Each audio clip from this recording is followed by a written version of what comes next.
Okay.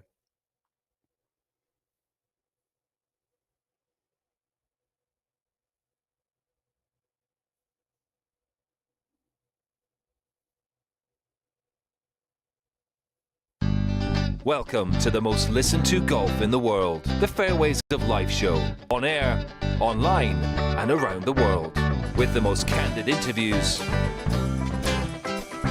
unforgettable stories, taking you beyond the ropes.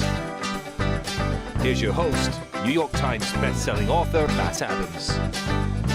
Good day, one and all. Welcome from wherever you are joining us around the world. You're actually today joining me here in our home away from home. I'm up at NBC Sports this week hosting Golf Central. I'm here probably a week to 2 weeks a month over the coming months until my travel schedule takes me to Europe for our broadcasting obligations there. So very much looking forward to it and love the space that they found for us. If you're watching us on the television side, you can see it. And on the radio side, we'll continue to describe to you, as always, what is on the screen. What a packed show we have for you today. It was a historic round for Hideki Matsuyama. She shot a 62 in winning the Genesis Invitational. We're going to break down everything that he did, how he did it, and how impressive that round was. Sometimes the rounds of a player like Hideki Matsuyama, I think, gets lost in all of the swirling stories around the game of golf, unless you're one of the huge, huge popular stars of the game. All of a sudden, you don't realize that Hideki Matsuyama is one of the best with especially approach shot, but I'm going to go through the stats for you to prove just how good he was in every facet of his game. And when that putter is on song, he can do absolutely magical things. But that wasn't all the storylines that emerged from Tinseltown. Rory McIlroy was part of the field. He had some interesting comments. We're going to focus on those tomorrow, but he also commented on Jordan Spieth getting disqualified for signing an incorrect scorecard. We'll break down that story and get your reaction on that in just a moment. Plus, Tiger Woods had to withdraw from the event. So much emotion coming in. Everybody was so excited that Tiger was back in action, only for it to end with a thump.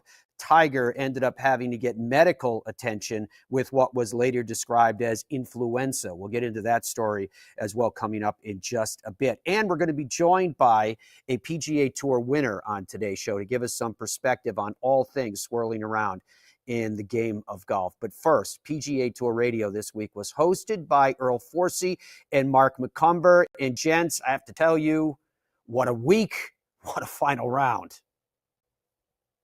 Matt, thanks. A great week at the Riviera Country Club. Our analyst was 10-time winner in the PGA Tour, the former Players Champ, Mark McCumber. We saw something special, Mark, on Sunday. Hideki Matsuyama at Classic Riviera Country Club go out and shoot a sizzling 62, lowest round ever shot by a winner at the Riviera Country Club, to go out Sunday and win the Genesis Invitational in impressive fashion.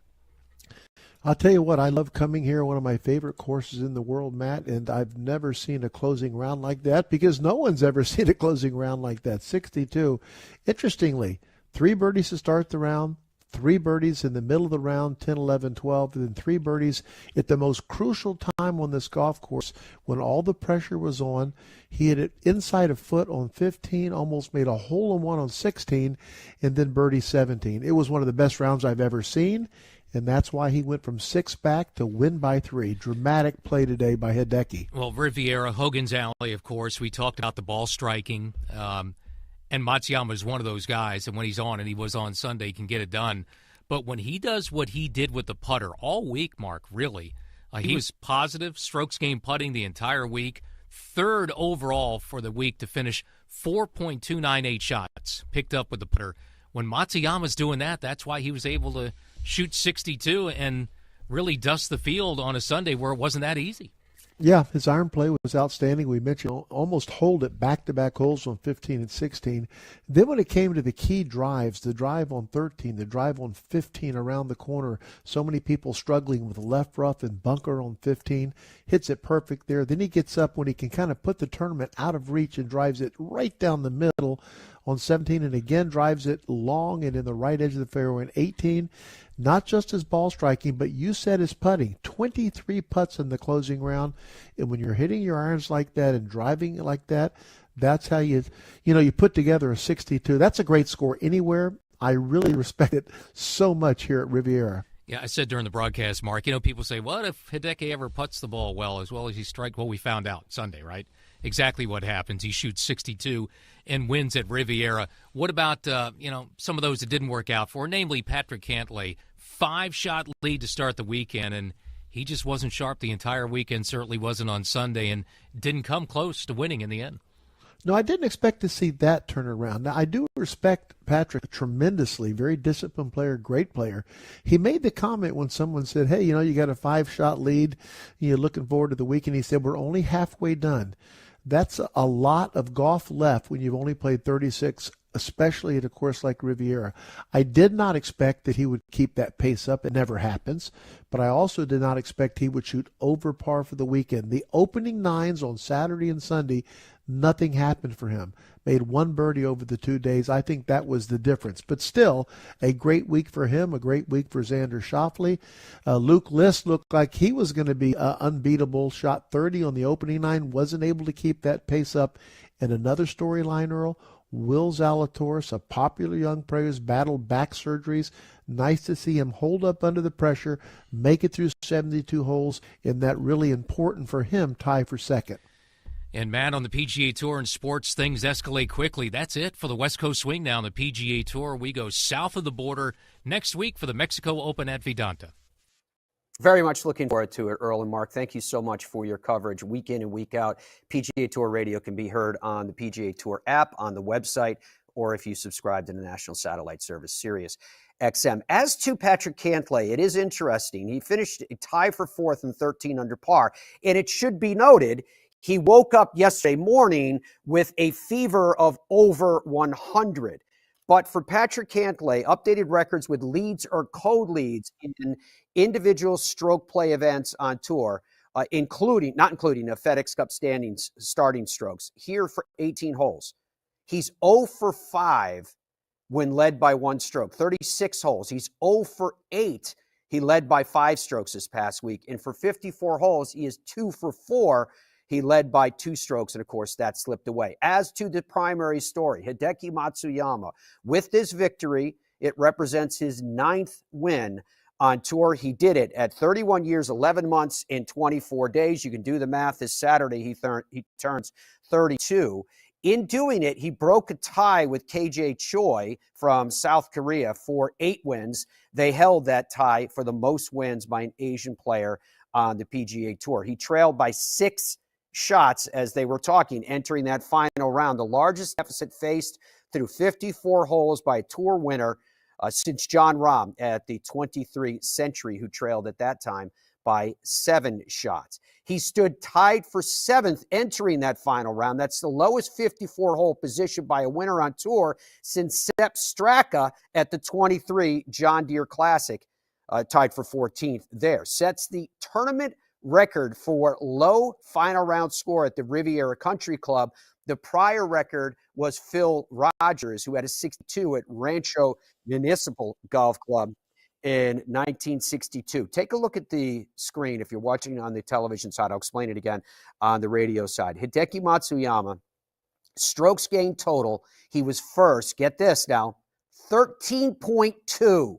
Strokes gained putting, he was third at plus 4.3. Strokes gained around the green in the third round. He picked up 5.8. Strokes gained off the tee, 16th at plus 1.1. Strokes gained approach to the green, 18th at plus 2. Even when you hear every stat I'm giving you is positive, and some of them are mind-blowingly good. Scrambling, he was first at 83%, 20 of 24, which is critical at Riviera. He moves to number 20 in the official World Golf Rankings, and in the final round, he was first in strokes gained. Just the final round, he picked up 8.5 strokes on average to the field. It was the lowest final round score by a winner on a 72-hole event since Ludwig Oberg at the 2023 RSM Classic. Remember, he had a 61 in that one. You have to note there that Wyndham Clark did have that 60 in the third round of the 24 AT&T Pebble Beach Pro-Am when he won the event. It was shortened to 54 holes, though, because of weather and safety concerns. That 8.471 strokes gain on the field in the final round that I was telling you about was the highest strokes gain total mark in the final round by a tour winner in a 72-hole event since Rory McIlroy at the 2019 RBC Canadian Open did it at 8.676. So he earned 700 FedEx Cup points. He moved from number 57 to number 3 in that category. As you just heard, he is 20th in the world. He had been 55th coming into the week, and he's the first player from Japan, incidentally, to also win the Genesis Invitational. After he got done, this is talking through an interpreter, here is Hideki Matsuyama with his comments. It's obviously an amazing victory to win any time on tour, but to win the tournament that's hosted by Tiger Woods, that must make it extra special, Hideki. そうですね、まあこのね大会で優勝することは。Yeah, you know, to win in this tournament was one of my goals ever since I became pro. And, you know, after Tiger being the host, that goal became a lot more bigger. A little disappointed that I wasn't able to take a picture with Tiger today. It's your ninth victory, and you surpass KJ Toy, break out of a chai as the winningest Asian player on the PGA Tour. Just the significance of that and how meaningful that is to you. そうですね、まあ、8回目優勝してから。Yes, you know, reaching 9 win was one of my big goals. You know, passing KJ Choi. After my 8th win, I've been struggling with my back injury. There were a lot of times where I felt, you know, I was never going to win again. You know, I struggled, you know, reaching to top 10, but I'm really happy that I was able to win today. Did you think you could win today when you showed up at the course? まあショットもね、まあやっぱり不安が多。To answer that question, no. You know, I was, you know, not feeling comfortable with my ball striking, so I was kind of thinking, you know, hey, I'm gonna have some couple, you know, missed shot this today, but maybe that kind of worked out.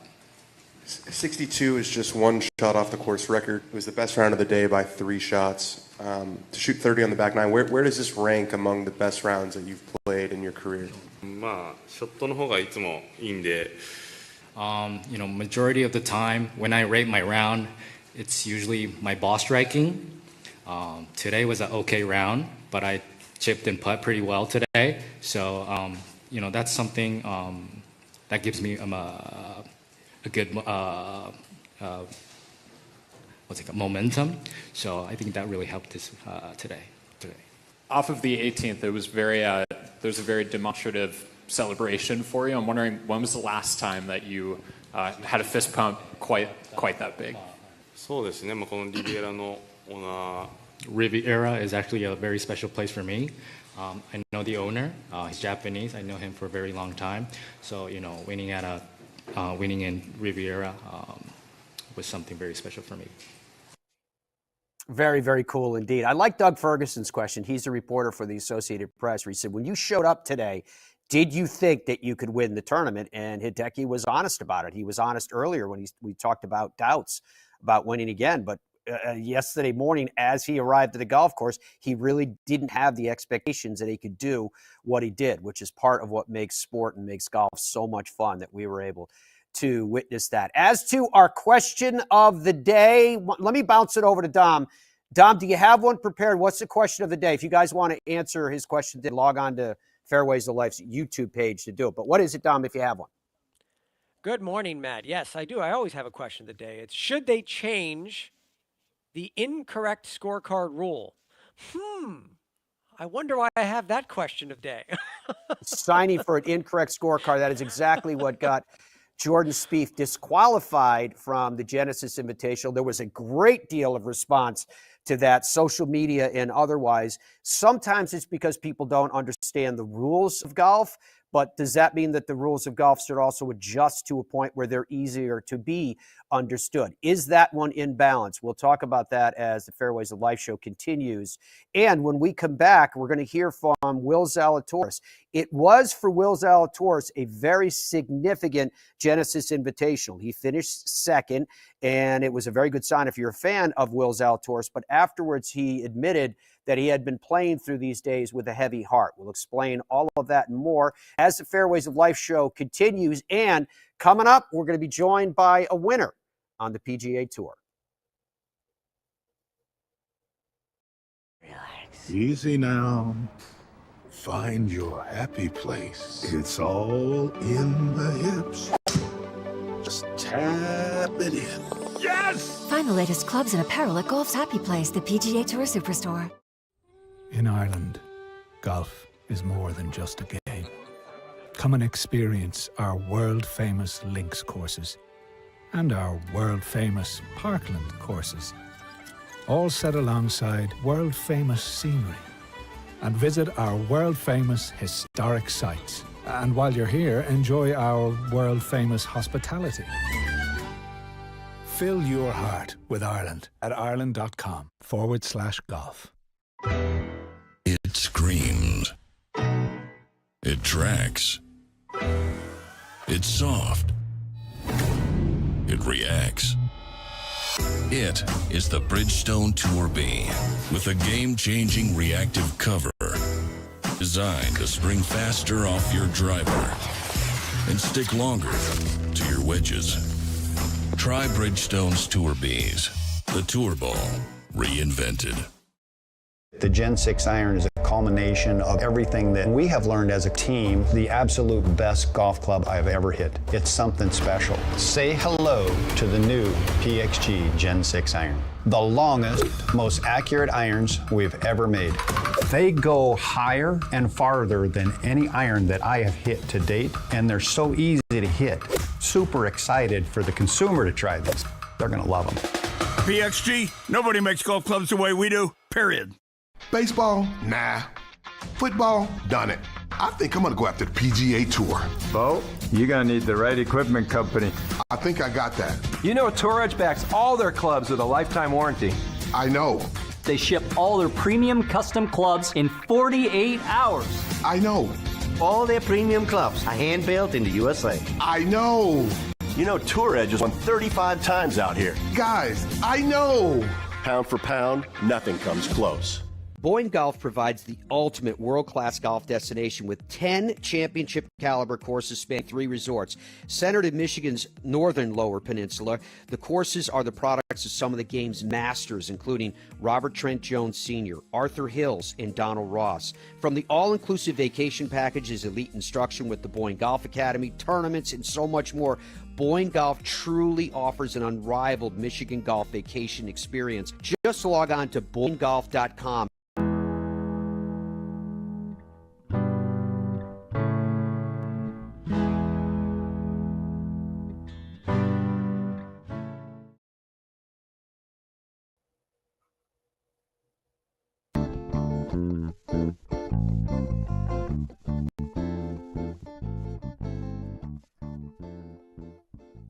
As we welcome you back to the Fairways of Life show on the road this week, I'm up here hosting Golf Central. For Will Zalatoris, one of the things I guess I love about the game of golf is that I believe that one of the underpinnings of the game is hope, right? And we had yet another opportunity to witness inspiration right before our eyes. Now, this particular inspiration, we found out later on, had beneath it a real sadness because of loss, death in his family, which I'll get to in 1 second. But where that inspiration lies in his performance starts with this. He finished tied for second on the mark of 14 under par.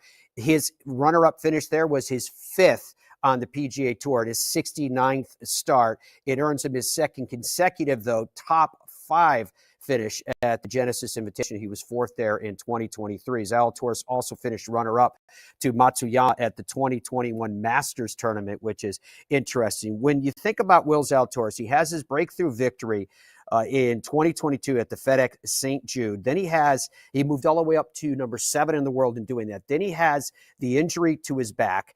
Ultimately, he had to get a microdiscectomy surgery. And think about that for a second for a kid who's only 25 years old when he had that done. Surely he had to be questioning what his future would hold. His team had to be questioning what his future would hold with all of the potential that we had clearly seen in close calls at majors and more.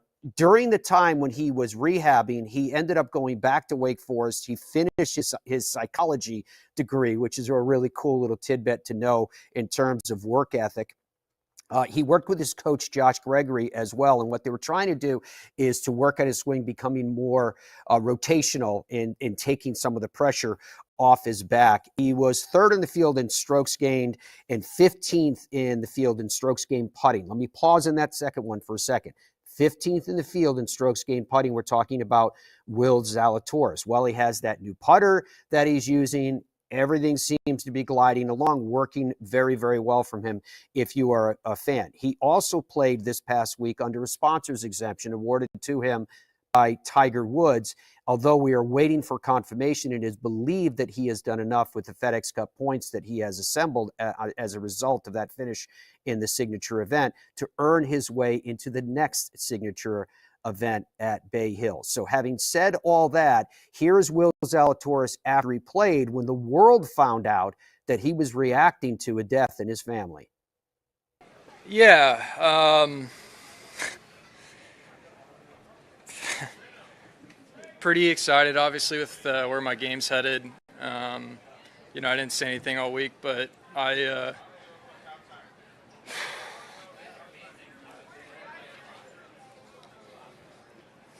sorry. No.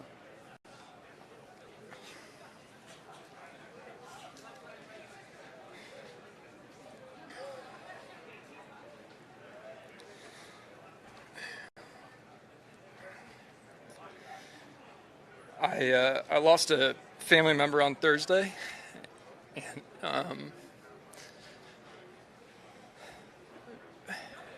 she was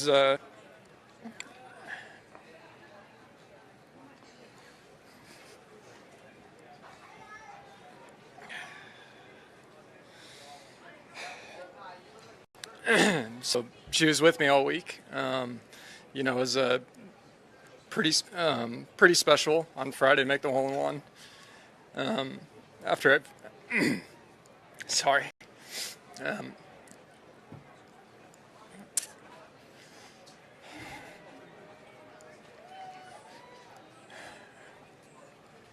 It's pretty special to make the hole-in-one on Friday after I found out on Thursday. So she was with me all week. Yeah, you know, it was very unexpected. You know,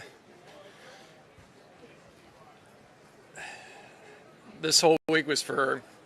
So, you know, my family couldn't be here no matter what would have happened. So, but very, very proud of how I played. Your family is in Dallas, or where are they? No, they're up in the Northwest, so they're all up there right now. Yeah. But just shows you life's short, and you know, appreciate the moments. You know how lucky I am to be out here.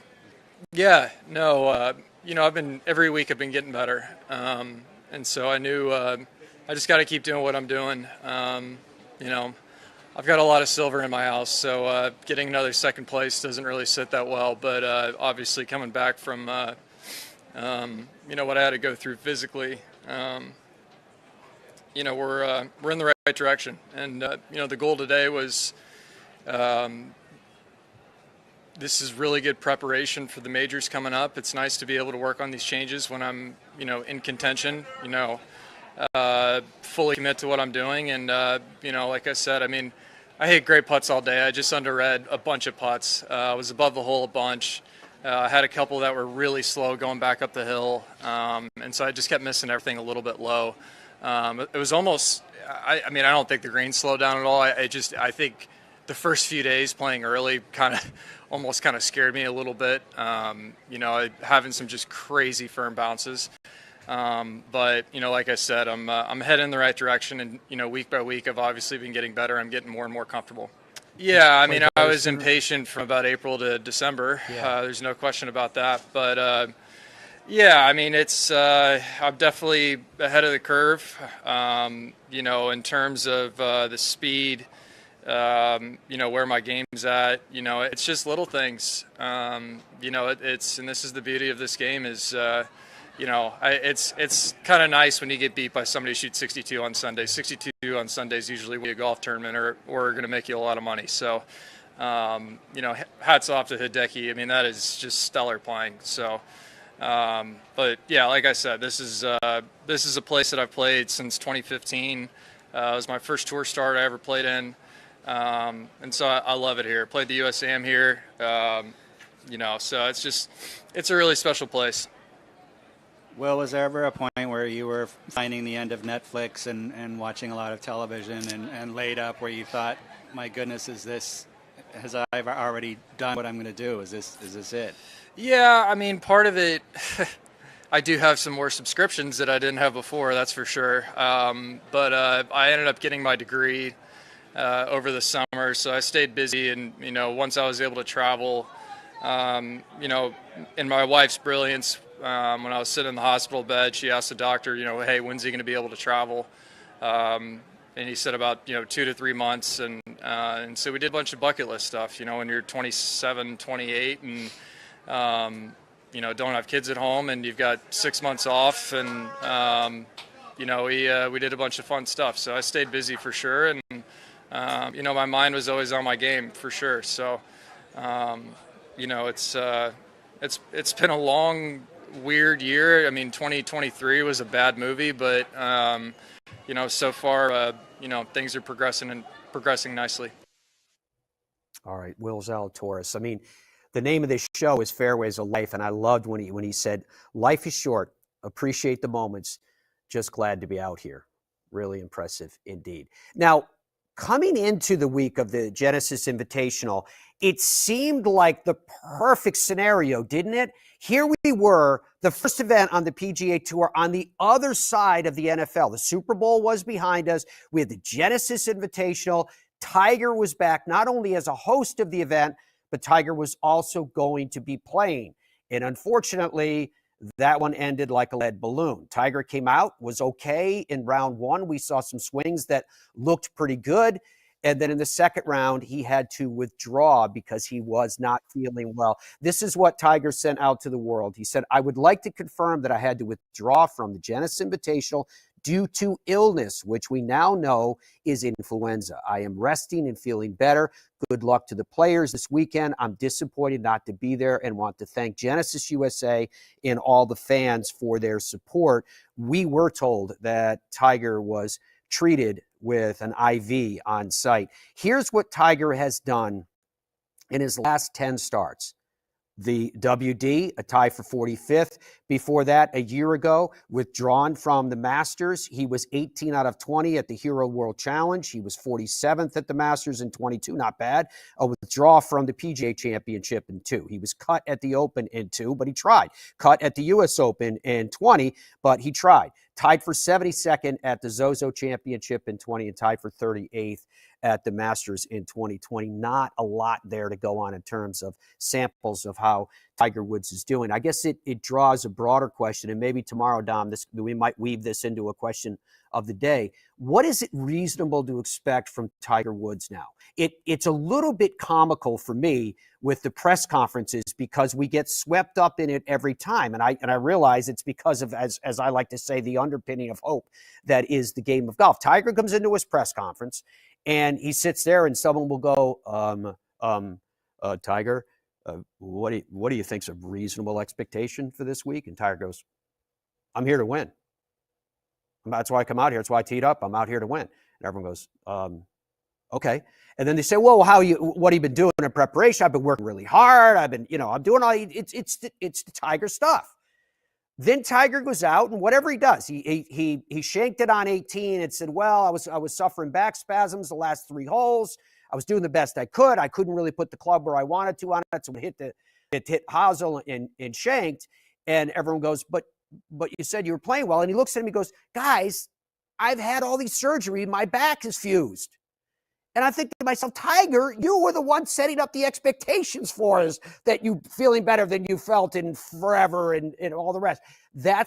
And from that standpoint, I am amused by that. But why does that happen? It happens because we all want to see Tiger play well. It's the hope that this will be where lightning is in the bottle once again. But is that a reasonable expectation for Tiger Woods? I know that he would bristle at the thought that he's a ceremonial golfer, but getting a chance to see one of the GOATs of the game, if not the, hit a golf ball in any scenario, I mean, from my perspective, I think that's pretty cool to be able to get that opportunity. And I respect the fact that for Tiger Woods, he wants it to be about so much more. Now, with Jordan Spieth, it also came on that same Friday. It was quite a Friday of news for the Genesis Invitational because he signed for a 72. He shot a 73. He was disqualified for signing the wrong scorecard. Jordan Spieth sent out this tweet today: I signed an incorrect scorecard and stepped out of the scoring area after thinking I went through all the procedures and make sure it was correct. Rules are rules,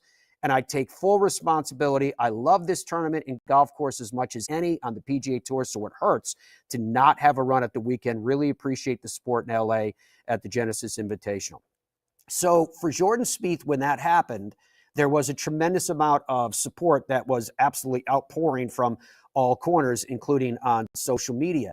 And the fact that people were upset about what took place is a reasonable reaction when they don't understand what took place. Look, I'm all for the idea of I'll keep your score, you keep my score, and at the end of the round, we have to look through to make sure that we agree. But with the technology that exists today, before a player signs, exiting the scoring area, the way that Jordan referred to it, there's no reason why we can't use technology to also be the third check, to make sure that what you think is correct and what I think is correct by all measures. And if we did that, then you wouldn't have lost Jordan Spieth or any other player that would have signed an incorrect scorecard. The severity of signing an incorrect scorecard, to be actually disqualified for a tournament, thrown out of the event, to me, it has to come down to intent.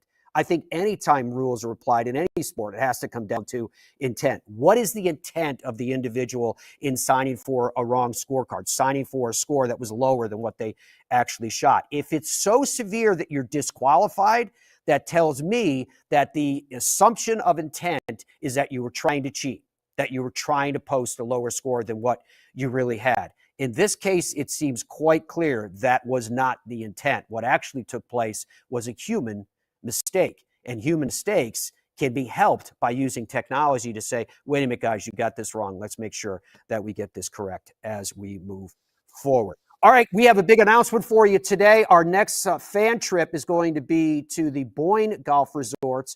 That is the lower part of northern Michigan. It is absolutely beautiful. Look on your screen right now. If you're watching us on television, you're looking at something that looks like it's one of the sweeping plains of playing golf, say, in Scotland. And as you get closer to the inland sea that is Lake Michigan, you start to see some of the dunes start to kick in and the nuance of the shots that have to be played. Well, they have 10 golf courses up there. We're going to go up in the fall, so the leaves will have changed. It will be absolutely beautiful. Now, I will tell you this. If you log on to fairwaysoflife.com, you can get all the information there, our fairwaysoflife.com website. But it's going to sell out today. That's how fast these events fill. And we do it just to say thank you to all you guys and to take you to amazing places. And our next amazing place we're going to is Boyne Golf. When we come back, we're going to be joined by an amazing guest, one of my favorite people in the game of golf and a winner on the PGA Tour right after this. Relax. Easy now. Find your happy place. It's all in the hips. Just tap it in. Yes! Find the latest clubs and apparel at Golf's Happy Place, the PGA Tour Superstore. In Ireland, golf is more than just a game. Come and experience our world-famous links courses and our world-famous Parkland courses. all set alongside world-famous scenery. And visit our world-famous historic sites. And while you're here, enjoy our world-famous hospitality. Fill your heart with Ireland at ireland.com/golf. It screams. It tracks. It's soft. It reacts. It is the Bridgestone Tour B with a game-changing reactive cover designed to spring faster off your driver and stick longer to your wedges. Try Bridgestone's Tour Bs, the Tour Ball reinvented. The Gen 6 iron is a culmination of everything that we have learned as a team, the absolute best golf club I've ever hit. It's something special. Say hello to the new PXG Gen 6 iron. The longest, most accurate irons we've ever made. They go higher and farther than any iron that I have hit to date, and they're so easy to hit. Super excited for the consumer to try this. They're gonna love them. PXG, nobody makes golf clubs the way we do, period. Baseball? Nah. Football? Done it. I think I'm gonna go after the PGA Tour. Bo, you're gonna need the right equipment company. I think I got that. You know, Tour Edge backs all their clubs with a lifetime warranty. I know. They ship all their premium custom clubs in 48 hours. I know. All their premium clubs are hand-built in the USA. I know. You know, Tour Edge has won 35 times out here. Guys, I know. Pound for pound, nothing comes close. Boyne Golf provides the ultimate world-class golf destination with 10 championship-caliber courses spanning 3 resorts. Centered in Michigan's northern Lower Peninsula, the courses are the products of some of the game's masters, including Robert Trent Jones Sr., Arthur Hills, and Donald Ross. From the all-inclusive vacation packages, elite instruction with the Boyne Golf Academy, tournaments, and so much more, Boyne Golf truly offers an unrivaled Michigan golf vacation experience. Just log on to BoyneGolf.com. Zero Friction introduces the Wheel Pro Pushcart Golf Bag with its revolutionary 3-in-1 design, supportive legs that spring into action, a comfort grip handle with 3 locking positions, accessories for the modern golfer enhanced by 7 pockets for more storage, and removable all-terrain wheels which slide right into place. The new Zero Friction Wheel Pro Golf Bag checks every box for every golfer. Push, carry, or cart, the decision is yours thanks to Zero Friction. Head to ZeroFriction.com today.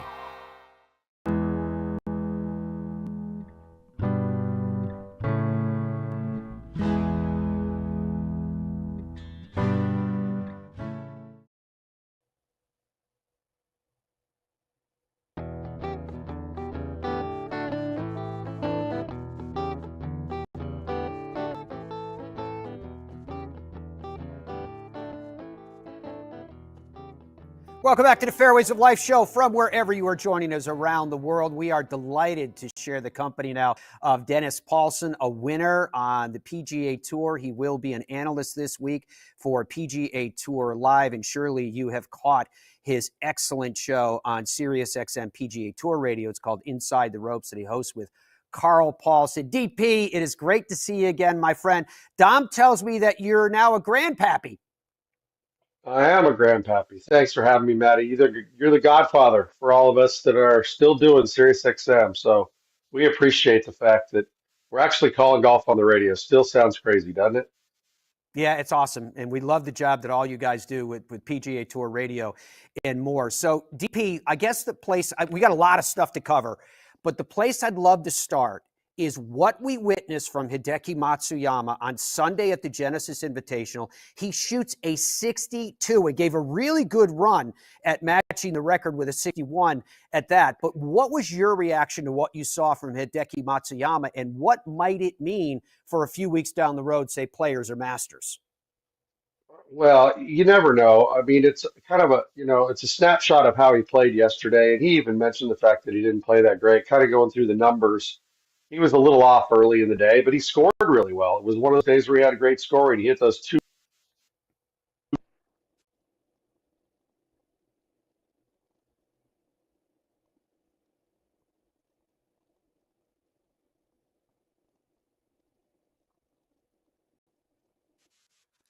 Oh, sounds like Dom just told me that the audio dropped for Dennis Paulson. DP, just reconnect with us and we'll pick up right from there. It is very impressive. We actually have a graphic that we showed you earlier in the show of how impressive it was of what Hideki did throughout the course of the week and specifically through what he did in that final round. Look at these numbers. This was what DP was talking about. For some reason, I could hear DP, and apparently you guys couldn't. His strokes gained total first at 13.2. Now, I'm sure you guys already realize this, but maybe perhaps there's some people that don't. Strokes gain is a measurement against the average of the field. That means he picked up 13.2 strokes on the field in that measurement by Mark Brody. Strokes gained putting, he was third at 4.3.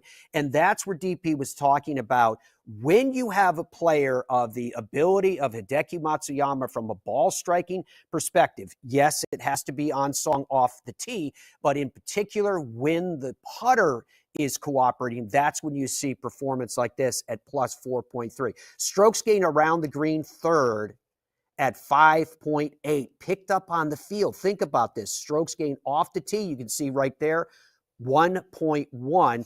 Obviously, that's a challenged area for Hideki, but it was good enough that he was positive. Strokes gained approach to the green, he was 18th at a positive 2.0.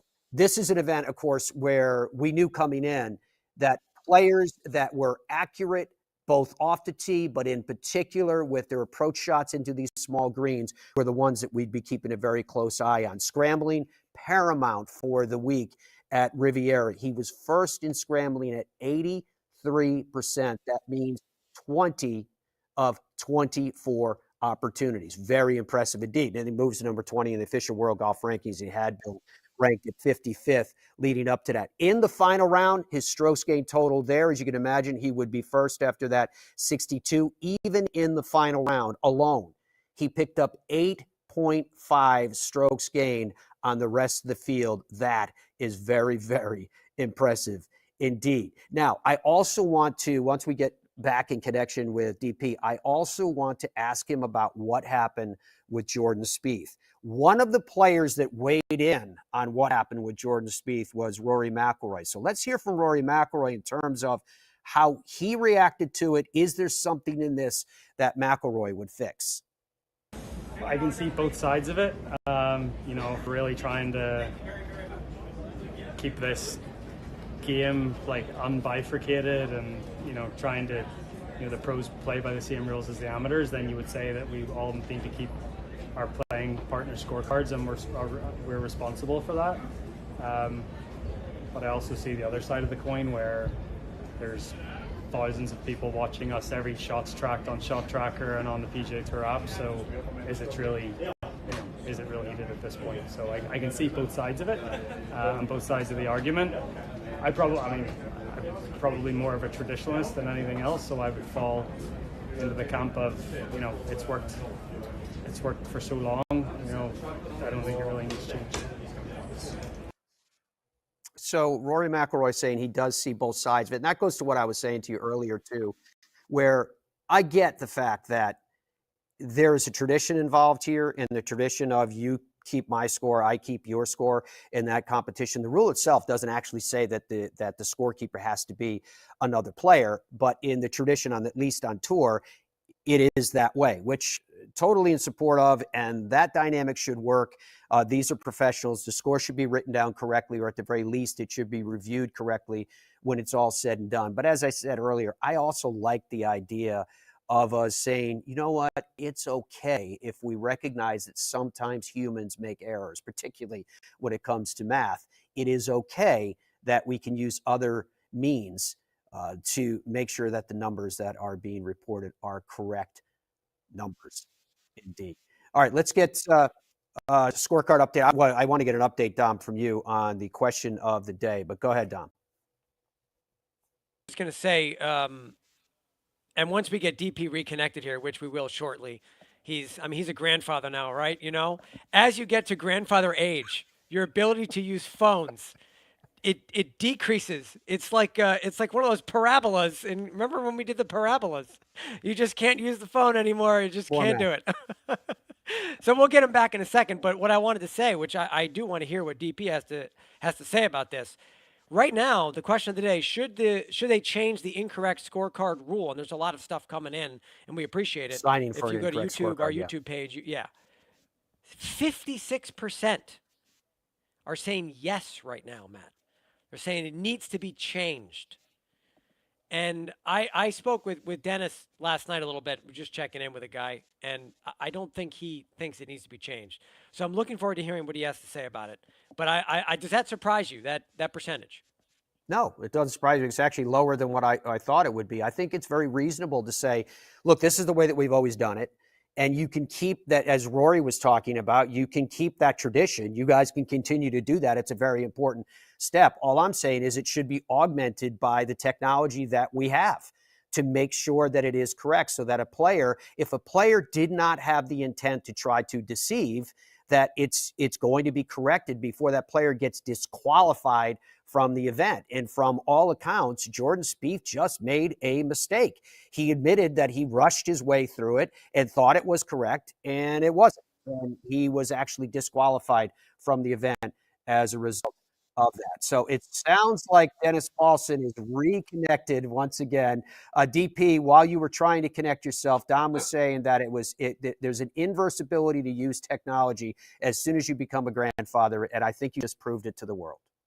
Well, I sat here for 20 minutes. Everything was fine before we came on the air, and my beanie, which has actually got speakers in it that I walk with, grabbed it out of nowhere with my Bluetooth.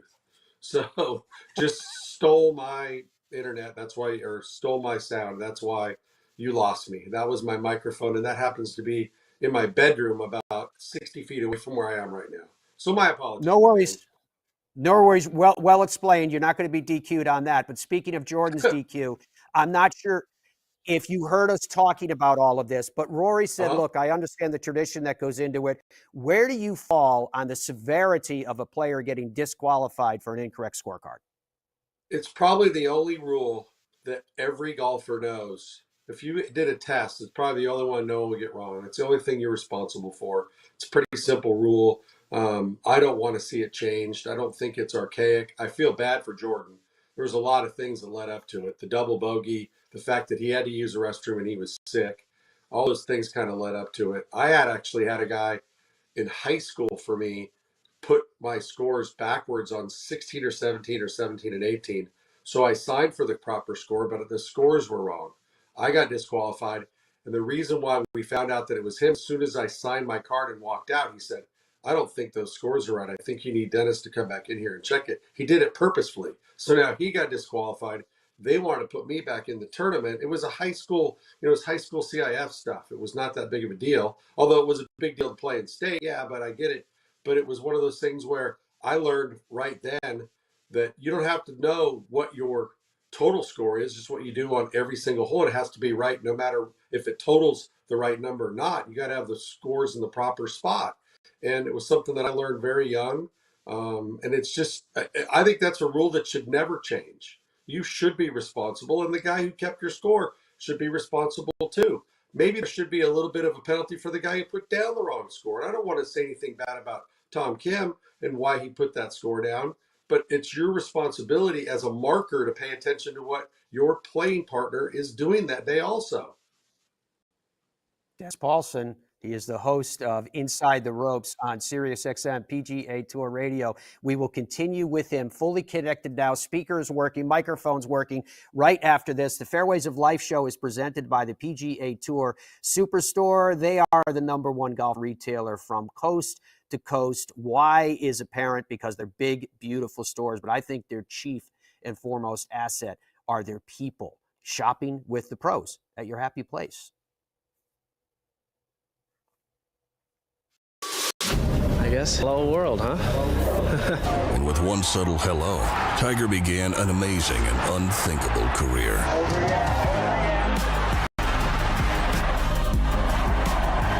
I've done it for 20 years now with Bridgestone. It allows me to play an aggressive style around the greens, and it's allowed me to win a lot of tournaments.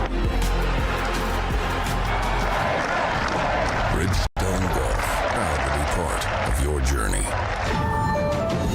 Boyne Golf provides the ultimate world-class golf destination with 10 championship-caliber courses spanning 3 resorts. Centered in Michigan's northern Lower Peninsula, the courses are the products of some of the game's masters, including Robert Trent Jones Sr., Arthur Hills, and Donald Ross. From the all-inclusive vacation packages, elite instruction with the Boyne Golf Academy, tournaments, and so much more, Boyne Golf truly offers an unrivaled Michigan golf vacation experience. Just log on to BoyneGolf.com. I think when you're training for other sports, or why most people go to the gym is so that they can have muscles and be strong and be healthy. And a lot of the reason why they struggle to play golf is body doesn't move properly for them to be able to hit a golf ball. And when you're training for golf, it's a little bit different because you're focused more on flexibility and mobility and being strong in motion. When you're able to kind of have a warm up and have a workout routine and kind of gradually build up to where you're training your body to move properly, yeah, you're going to get a lot of big dividends on the golf course. Easy now. Find your happy place. It's all in the hips. Just tap it in. Yes! Find the latest clubs and apparel at Golf's happy place, the PGA Tour Superstore. What if we started a company and the company was under no time constraints, no financial constraints? The one constraint is their clubs had to be exceptional performers and much better than any other alternative. I was told time and again it'll never work. It worked like a house of fire. And I'll tell you what, I think our customers love it. BXG, nobody makes golf clubs the way we do, period. Stride by Zero Friction, the first of its kind personal caddy. Walk in comfort and style with Stride's remote and follow me technology. The Stride handles almost any terrain, and its 54-hole range will last all day. The lightweight design and removable front wheels makes it simple to handle. Plus, it easily fits golf carts. Order yours and save. Visit zerofriction.com/stride or scan the QR code to order yours today. Stride, your personal caddy.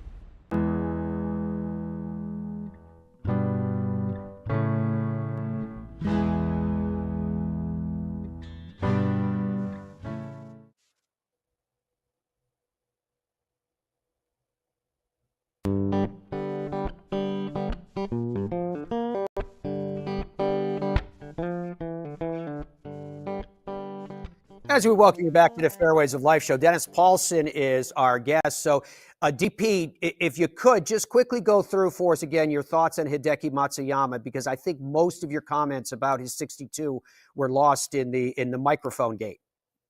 Yeah, sorry about that. He said, and it kind of sounded kind of weird the way he said it, that it was just an okay round of golf that he played because, it was so special the way he finished. Got off to that really good start with the birdies early, but you look at his overall numbers, he was like 37th in proximity of the hole, and that's with a couple of kick-ins. So he didn't really hit it that great.